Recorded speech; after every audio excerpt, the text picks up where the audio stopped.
What is going on, guys? We are back with another review of a day at an amusement park, and today we are talking about our first and possibly last visit to Six Flags America, which I don't even know. Like, it's such an underrated it's legacy Six Flags park. Yeah, it definitely is very underrated for what it is. Yeah, and so I'm sad to see it permanently close. But let's not grieve about that right now. So let's just get started with the review of the day.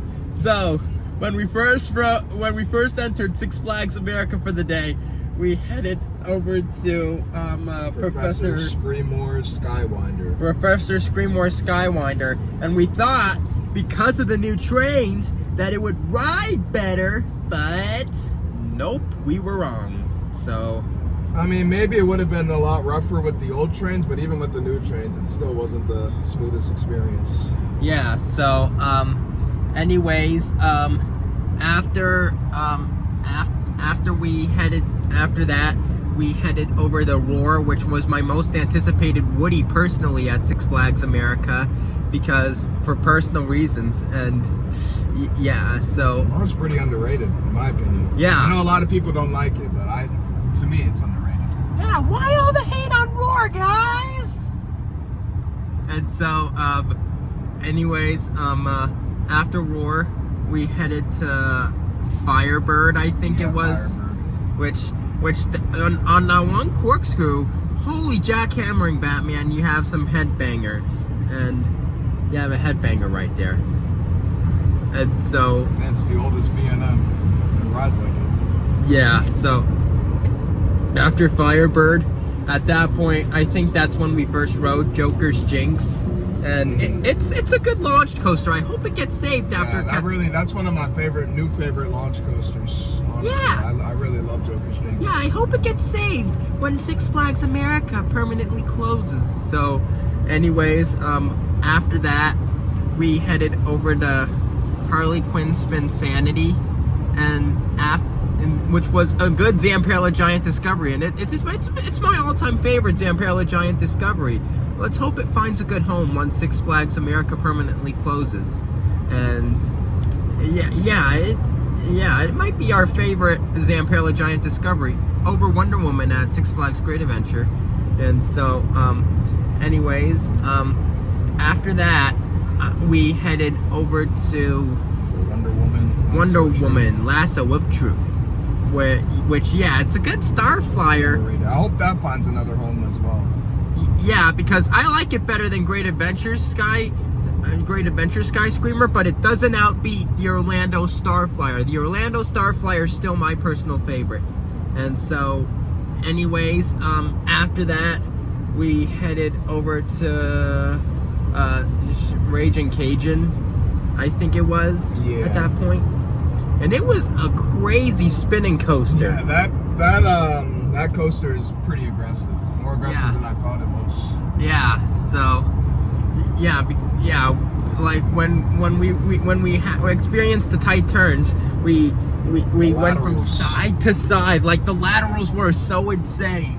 And so anyways, after that we headed to Great Chase. Great Chase. And so, anyways, after Great Chase, we went to Wild One. We went over to Wild One, and while it was a little rough, I would say it's a pretty good Woody. and it's not a bad Woody, but it was a little rough. And yeah, so after that, we headed to Voodoo Drop Tower, and then after Voodoo Drop Tower, we headed over to Johnny Rockets for lunch, and it was a lot more spacious than any other sit-down restaurant at a park we've ever been to. Well, they had a lot of seating. Yeah, so it was definitely great to see. Yeah, that was definitely great to see, like EB said. And so, anyways, after Johnny Rockets, I think that's when we headed over to, I think it was a rewrite. I think it was Steamwhirler, I believe it was. And so, Steamwhirler, I think it's my favorite Zamperla Nebula is overmixed, but it doesn't outbeat Gearspin. But yeah, so or it doesn't outbeat Clockwork at the island in Pigeon Forge. And so, anyways, after the island in Pigeon Forge, we There's Steamwhirler. after Steamwhirler, we headed over to Electro Derby, and then after which was a lot more spacious. And so, anyways, after Electro Derby, we headed over to, I think it was Roar at that point. Another reride on Roar. And even in the back, it was pretty smooth. Like, oh my god! And so, anyways, after Roar, we headed over to Firebird at that point to see if it would be any better. But sure enough, the headbanging is still there. And so, anyway, after that, we headed over to Raging Cajun at that point for a re-ride because it was just too good of a Spinning Wild Mouse coaster. And so after that, we headed over to Joker's Jinx for a re-ride on it. We headed over to Joker's Jinx for a re-ride, and that ride we had on it earlier. We went for a re-ride after that. We had a re-ride after that. And so, anyways, after Joker's Jinx, we once again had, I think, a re-ride on Harley Quinn Spinsanity at that point. And then after Harley Quinn Spinsanity, I think we might have gone back down to do another re-ride on Wonder Woman. Another re-ride on Wonder Woman, yeah.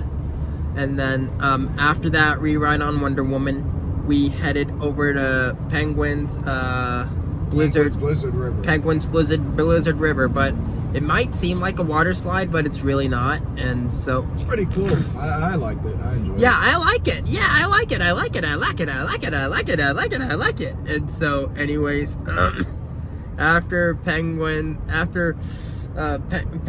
Blizzard River, we headed over to, I think it was French Quarter Flyers, I think it was. French Quarter Flyers. I think it's French Quarter Flyers. French Quarter Flyers, yeah. And then after that, we headed over to Flying Carousel, which to me is like the Italian trapeze of Maryland and the Six Flags chain. And and yeah, that's what it felt like to me. And it was good. And then after that, we headed over to Roar for another re-ride on it, and then Or Shipwreck Falls. Shipwreck Falls first. Shipwreck Falls, and it was good. It felt good to ride it because of the hot day today. And then after that, we headed for another re-ride on Roar. And then after that re-ride on Roar, we got yet another ride on Joker's Jinx. And shout out to the ride-off because he caught a kid trying to take their Crocs off on it. He was like, "Put your shoes back on." And so, anyways, after Joker's Jinx, we headed for last ride of the night on Harley Quinn Spinsanity, which is, again, my favorite flat at Six Flags America. And, yeah, so, after Harley Quinn Spinsanity, excuse me, that basically concluded our day at Six Flags America. So, this wraps up our first ever review of the day from Six Flags America. Possibly last. Oh my god, I really hope I get back. It's such an underrated Legacy Six Flags park. But anyways, Make sure to reply to me your thoughts on this video, and make sure to stay tuned for more coming soon here to Coaster Plus Music 19. And make sure to go check out my merch store on YouTube Shopping. There should be several products tagged in at least my recent videos, and if not all my videos. And make sure to subscribe if you're new and turn on post notifications so you will not miss when I upload a new video. And another thing is, I now do memberships. So here's how it works. The yellow level is only $2.99 a month, and provides you with royalty-free badges, emojis, members-only shorts, and early access to new videos. And then the green level, and then there's the green level, which is only $5.99 a month, and gives you all of the benefits of the yellow level plus a member shout out. So if you want a membership, what are you waiting for? Become a member of Coaster Plus Music 19 today, and I will see you in the next.